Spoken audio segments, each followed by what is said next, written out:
We'll do a little video. My 78. Show TJ Tomlin. There's a motor in it.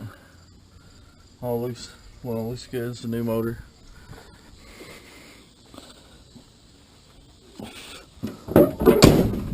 Got nice aluminum wheels on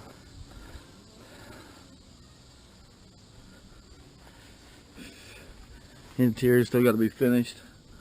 Got to put screws back in everything. My cousin didn't screw everything back up, but I'll finish that pretty quick. Quarters are in really good shape. Took the back bumper off, put a roll pan on it. Don't know how much you can see, but got brand new exhaust on it. Flowmasters. Turned down right behind the rear end. Here's the other side of the truck.